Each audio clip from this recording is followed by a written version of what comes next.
नमस्कार, आप देख रहे हैं जनतंत्र टीवी। दिल्ली स्पेशल के साथ हाजिर हूं मैं शिल्पा तोमर। राजधानी दिल्ली में एक तरफ तो आम आदमी पार्टी निगम में बैठी बीजेपी की पोल खोल रही है, तो वहीं अब बीजेपी पार्टी भी मैदान में उतर आई है। भारतीय जनता पार्टी की साउथ एमसीडी की चेयरमैन तुलसी जोशी ने निगम पार्षद भगत सिंह तोकस के साथ मिलकर आज आरके पुरम के सेक्टर 4 में दिल्ली सरकार द्वारा बनाए गए एक शौचालय का दौरा किया। इस दौरान तुलसी जोशी ने आप पर हमला बोलते हुए कहा, आम आदमी पार्टी दिल्ली को पेरिस बनाने की बात करती है, लेकिन हकीकत क्या है सबके सामने है। केजरीवाल सरकार ने दिल्ली की जनता को आज तक सिर्फ गुमराह करने का काम किया है, सफाई के नाम पर जनता के साथ खिलवाड़ करने का काम किया है। उन्होंने कहा कि केजरीवाल सरकार दिल्ली को पेरिस ना बनाकर बल्कि दिल्ली ही रहने दे और साफ सफाई पर ध्यान दे तो ज्यादा बेहतर होगा। मैं साउथ दिल्ली के आरके पुरम इलाके के सेक्टर 3 में हूं। जिस तरीके से कल आप पार्टी के नेता, विपक्ष के नेता प्रेम चौहान ने दिल्ली के एमसीडी टॉयलेट को दिखाया था कि झुग्गियों में जो टॉयलेट है उसको लेके 5 रुपया लिया जा रहा है, मगर जिस तरीके से जैसे ही कल आपने प्रेस कॉन्फ्रेंस भी किए, आज उस बीजेपी वाले ने आज इसी पे जो सेक्टर 8 में दिल्ली सरकार जो बनाए हैं टॉयलेट झुग्गी में, यहाँ पर न तो लाइट है नहीं तो पानी है, मगर आज स्टैंडिंग कमेटी की चेयरमैन तुलसी जोशी और यहाँ के इलाके के निगम पार्षद भगत सिंह तोकस खुद यहाँ पर आए हुए हैं और यहाँ पर जो टॉयलेट है मैं दिखाना चाहूँगा किस तरीके से यहाँ पर टॉयलेट गंदा है। मैं दिखाना चाह रहा हूँ यहाँ पर जो टॉयलेट है, देखिए किस हाल में ये लेडीज़ टॉयलेट है, देख सकते हैं किस तरीके से पूरा टूटा हुआ है और यहाँ पर पानी की व्यवस्था नहीं है और जिस तरीके से यहाँ पर पूरी गंदगी है, आप देख सकते हैं यहाँ पर यहाँ जो लोग पानी लेके आ रहे हैं, रात के अंधेरे में लाइट नहीं है, महिलाओं को काफ़ी डर लगता है यहाँ पर आने में। मैं स्टैंडिंग कमेटी की चेयरमैन जो हैं तुलसी जोशी, उनसे बात करता हूं किस तरीके से जो है जिस तरीके से कल आप पार्टी ने 5 रुपये टॉयलेट को लेकर आज बीजेपी जो है दिल्ली सरकार के जो टॉयलेट है उस पर देखने के लिए आए। मैं बात करता हूं। मैडम क्या कहेंगे जिस तरीके से ये टॉयलेट है? देखिए, अभी आप देखिए इनके हाथ में, थोड़ा कैमरा आप इधर कीजिए, वो देखिए आंटी जी, उनके हाथ में डब्बा है और एक वो जा रही है महिला, देखिए वो भी पानी का कैन लेके जा रही हैं। हमको इसके ऊपर राजनीति नहीं करनी। पिछले महीने हम इसी टॉयलेट ब्लॉक पे आए थे अधिकारियों के साथ और हमने उनके माध्यम से यहाँ विजिट किया और उन्हें डायरेक्शन दी कि यहाँ पर तुरंत प्रभाव से यहाँ का मीटर चालू किया जाए, ताकि मीटर चालू होगा तो पानी भी आएगा और लाइट भी आएगी और लोग इस्तेमाल कर पाएंगे। लेकिन उस महीने के और हमने उसके ऊपर कोई राजनीति नहीं की थी, ना हमने किसी व्यक्ति विशेष को उसमें टारगेट किया था। आप सोचिए, दिल्ली सरकार की ये टॉयलेट है, दिल्ली सरकार इसको डील करती है, ड्यूसिप के अंडर में टॉयलेट आती है और एक महीने बाद भी आज सिचुएशन ये है, टॉयलेट की सीट ब्लॉक टूटी हुई है, वो मीटर अभी तक नहीं लगा। टॉयलेट के अंदर अगर लाइट नहीं है तो रात बेरात महिलाएं कैसे आएंगी? रात बेरात आने तो बात की बात है, दिन में भी वो कैसे आएँ कि अगर उसमें टॉयलेट के अंदर पानी नहीं है, घरों से पानी लोग लेकर आ रहे हैं। आप सोचिए, गाँव देहातों में भी आप दिल्ली सरकार की से भी बहुत इतना इम्प्रूव करके वहाँ पर टॉयलेट ब्लॉक्स बनी हैं। मोदी जी के स्वच्छ भारत अभियान के तहत सब जगह टॉयलेटें बनी है, पानी की व्यवस्था सब कुछ है। वहाँ पर अब लोग डब्बा लेकर नहीं जाते हैं और दिल्ली जो देश की राजधानी है, ऐसी राजधानी के अंदर हमारे यहाँ माताएं बहनें डब्बा घर से लेकर आ रही हैं और फिर टॉयलेट को इस्तेमाल कर रही हैं। तरीके से यहाँ पर दिल्ली सरकार का टॉयलेट है, यहाँ पर पोस्टर भी लगा हुआ है, अगर कोई चीज़ की दिक्कत हो, कोई प्रॉब्लम हो, आप हमको व्हाट्सएप या कॉल कर सकते हैं, मगर वो यही पोस्टरबाजी पे ही रहेगा। मगर जिस तरीके से यहाँ पर टॉयलेट की स्थिति देखा जा रहा है, तो यहाँ के जो इलाके के विधायक हैं परिमिला टोकस, उसको खुद आकर यहाँ पर देखना चाहिए किस हालात में यहाँ की महिलाएं और बच्चे जो है टॉयलेट में कितना दिक्कत का सामना करना पड़ रहा है। दिल्ली से शहनवाज खान, जनतंत्र टीवी। वहीं दिल्ली के बाहरी रिंग रोड पर वजीराबाद इलाके में पीडब्ल्यूडी विभाग ने सबवे का निर्माण कराया है, जिससे अब लाखों लोगों को फायदा मिलेगा। लोग अब सबवे के अंदर से सड़क पार कर सकेंगे। पहले सबवे नहीं होने की वजह से लोगों को हादसे में अपनी जान तक गंवानी पड़ती थी। तेज रफ्तार गाड़ियां फर्राटा भरती है, जिससे लोगों को चोट भी लगती थी। इलाके के लोगों का कहना है लंबे समय से सबवे बनाने की मांग हो रही थी, अब सरकार द्वारा लोगों की इस मांग पर विचार करते हुए सबवे बना दिया गया, जिसका अब सीधे तौर पर लोगों को ही लाभ पहुंचेगा। हालांकि अब तक दिल्ली सरकार द्वारा इसका औपचारिक उद्घाटन नहीं हुआ है, फिर भी लोगों ने इस सबवे का इस्तेमाल करना शुरू कर दिया है।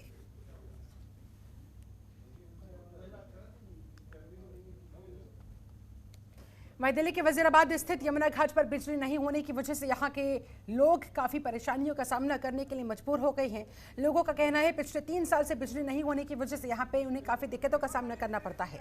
बच्चों को पढ़ाई करने के लिए लाइट नहीं मिल पाती, जिस वजह से उन्हें परेशानी होती है। बच्चों के फाइनल एग्जाम्स भी सर पर है, जिसको लेकर बच्चों के माता पिता की चिंताएं बढ़ गई है। वजीराबाद के यमुना रामघाट पर लोगों ने शिकायत की है कि यहाँ पर आम आदमी पार्टी के पूर्व विधायक पंकज पुष्कर ने लाइट कटवा दी, जिससे लोगों को परेशानी हो रही है। बच्चों के पेपर भी होने वाले हैं, अंधेरे में बच्चे अब कैसे पढ़ाई कर पाएंगे। रात के अंधेरे में चलते लोगों को चोट भी यहां पर लग जाती है। लोग सोलर पैनल की लाइट से अपना गुजारा कर रहे हैं, लेकिन अब तक किसी भी जनप्रतिनिधि की यमुना घाट के ऊपर नजर नहीं गई कि यहां पर लोग किस तरह से और किन हालातों में रह रहे होंगे। अब स्थानीय लोग सरकार से यमुना घाट पर लाइट लगवाने की मांग कर रहे हैं, साथ ही यहां पर कोई सरकारी शौचालय बनाने के लिए भी गुहार लगा रहा है।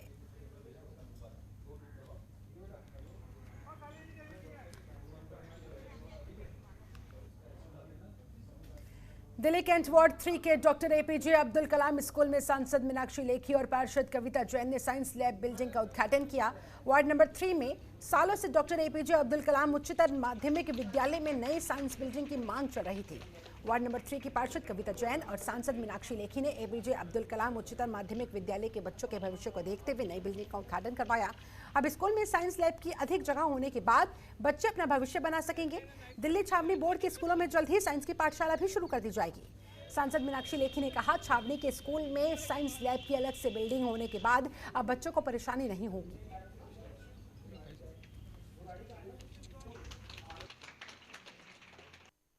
दिल्ली कैंट में भी कुछ इसी तरीके का व्यवस्था बन रहा था, तो उसको ठीक करने के लिए साइंस ब्लॉक्स बनाए गए हैं, नई लैब्स बनाई गई हैं, ताकि बच्चों को विज्ञान की शिक्षा मिल सके और देश आगे प्रगति के रास्ते पर चल पाए। मैम, और मैं दिल्ली कैंट बोर्ड का और सभी सदस्यों का, सभी लोगों का बहुत धन्यवाद और आभार प्रकट करना चाहती हूँ कि सब मिलजुल कर बहुत अच्छा काम कर। आज ही हमारे school doctor APJ Abdul Kalam school Gopinath बाज़ार, उसका मीनाक्षी मैडम आई थी, हमारी एमपी हैं जो लोकसभा सांसद है, यहाँ पर आई और उन्होंने उसका इनॉग्रेशन किया।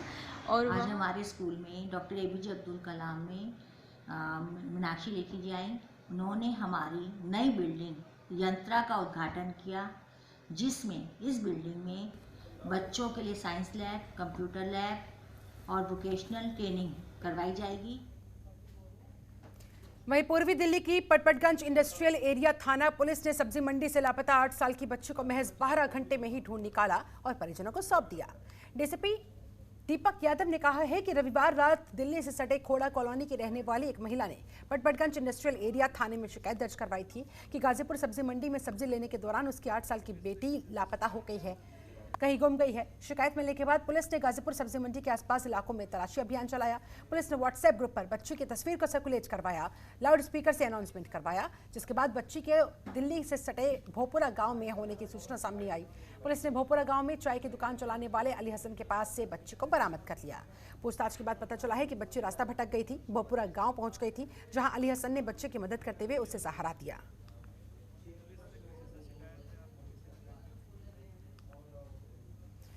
उधर देश में कोरोना महामारी की रफ्तार में कमी आने के बाद से सभी धार्मिक स्थलों को आज आम लोगों के लिए खोला जा रहा है और इसी कड़ी में दिल्ली के प्रसिद्ध स्वामी नारायण अक्षरधाम मंदिर को भी आम जनता के लिए खोल दिया गया।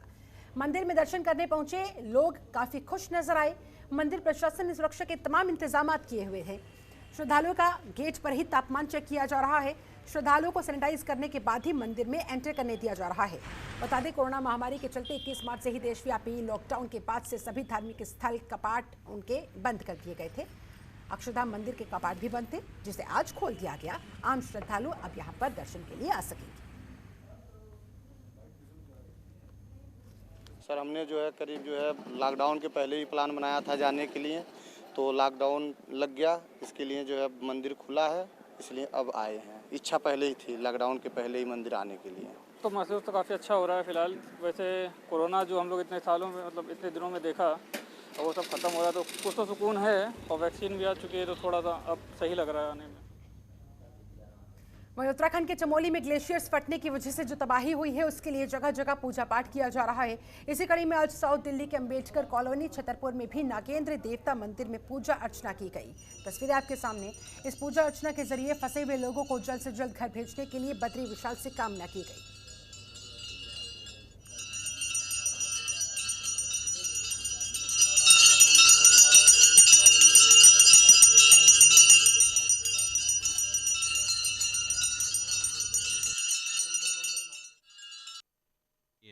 बड़ा दुख हो रहा है इन चीज़ों को देख करके कि हमारे उत्तराखंड में आखिरी देवी देवताओं हैं और उनके बावजूद भी ऐसी परिस्थितियाँ आ रही हैं वहाँ पे।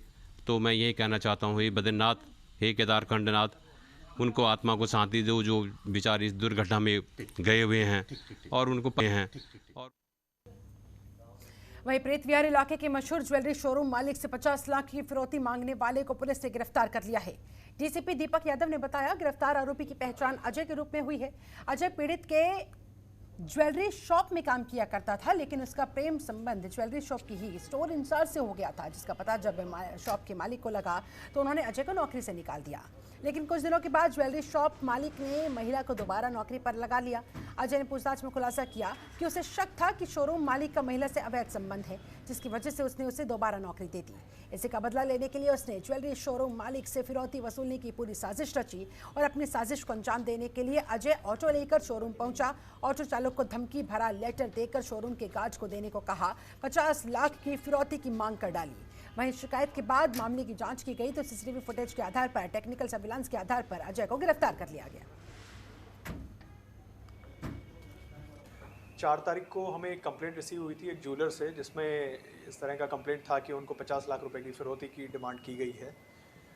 इस केस में हमने इन्वेस्टिगेशन किया और इनके पुराने जो एम्प्लॉयज़ हैं उनके डिटेल्स वगैरह जब निकाले गए तो पता चला एक एम्प्लॉय उसको कुछ समय पहले यहाँ से निकाल दिया गया था। तो हमारा शक उसी एम्प्लॉय पर था।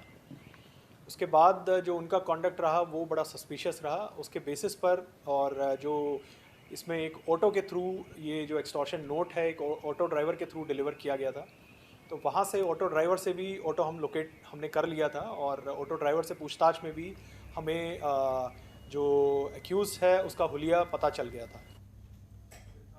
वहीं दिल्ली पुलिस ने एक नए बंटी चोर को गिरफ्तार किया है। जी हाँ, ये बंटी चोर लैपटॉप और महंगे मोबाइल चुराता है। पुलिस ने गिरफ्तार आरोपी के पास से 2 लैपटॉप भी बरामद किए हैं। फिलहाल पुलिस उससे पूछताछ कर रही है। पूछताछ में कई बड़े खुलासे होने की उम्मीद है। ईस्ट डाबड़ी क्रैक टीम ने बंटी कौशल करके चोर को अरेस्ट किया है। इससे 2 लैपटॉप बरामद हुए हैं, एक कॉम्पैक्ट का है, दूसरा HP का है और ये जो है राजापुरी उत्तम नगर इलाके का रहने वाला है। और रिकवरी के लिए और को एसोसिएट्स के अरेस्ट के लिए आगे इन्वेस्टिगेशन जारी है। खबरों के निष्पक्ष विश्लेषण के लिए सब्सक्राइब करें Jantantra TV and press the bell icon. Never miss any update.